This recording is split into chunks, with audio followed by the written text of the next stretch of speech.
Good morning, everyone. Namaste. I'm going to call in Archangel Michael to cleanse the space, to clear out all negative and lower vibrations from our mind, body, and soul, home and hearts, placing the white light of protection on us with this blue seal. And we are going to call in God and our higher self, because we're also going to call in Divine Order of Melchizedek and Merlin, and all the archangels to assist and aid, as well as the galactic family and ascended masters. We're going to learn more about I Am God, Wisdom and Revelations from Mystical Consciousness by John C. Robinson. And we currently are still on the introduction portion of it. And this is letting you know how to read the book. On the introduction portion, states, while some of these realizations may at first surprise and disturb you, don't let skepticism or judgment undermine your awakening.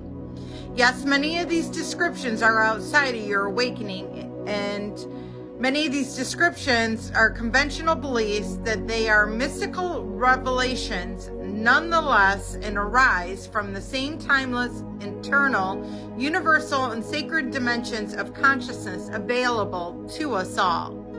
So it's not just a particular group that is going to be able to access your higher self, your God presence, it's everybody. And I need you to be aware of that too. It says, the mystics have described this transcendent realm over countless millennia and can confirm their findings for yourself as you go deeper into your mysteries. Decades from now, when a new kind of spirituality has evolved, these realizations will seem obvious. For now, humanity is still learning about how to experience God directly. Finally, you may notice some repetition in the sacred verses. That's because every topic invariably involves the same mystical perception, emotions, and realization. Repetition is also a part of the transformational power that seeds your awakening and keeps mystical consciousness open. This practice is how I stay in God consciousness, and how you can too. So I'm going to reread that. It says, repetition is also a part of the transformational power that seeds your awakening and keeps mystical consciousness open. So the practice is how I stay in God consciousness, and how you can too. It says about the title word God. And I'm glad that they're clarifying this, because this is going to off-put some people. And I need you to be open and receptive when I'm reading these books, because this is to help you to evolve to a higher consciousness. This is not books that are going to be where you're at now. These are books to help you to evolve. I want to speak to any concerns that you might have at this title. It is conceit, arrogance, or violation of sacred commandments to say, I am God. Here is my response. Of course, I alone am not God. That would indeed be colossal egotism. But when the idea of me dissolves in the mystical consciousness, and what is left is God. The mystics have been telling us this for eons. I am God, and so are you. But here's the main point.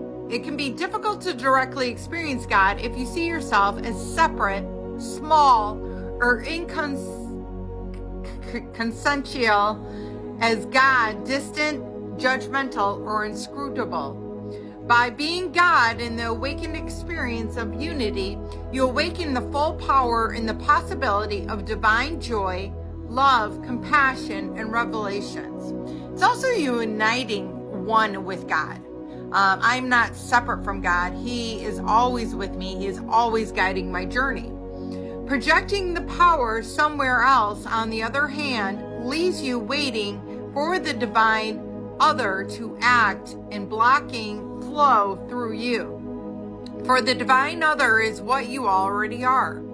You are one with and been praying to and waiting for. I believe I am a God realization too critical to the mystical activism that will one day carry humanity into its next stage of spiritual evolution. The one last thing I could have used other word for God, like spirit, beloved one, cosmic consciousness, mystery, higher powers. But when I do, people often say, don't you mean God? But more importantly, each one of these words speaks to the fact of the divine, while the terms God seems to me to be big enough to hold them all.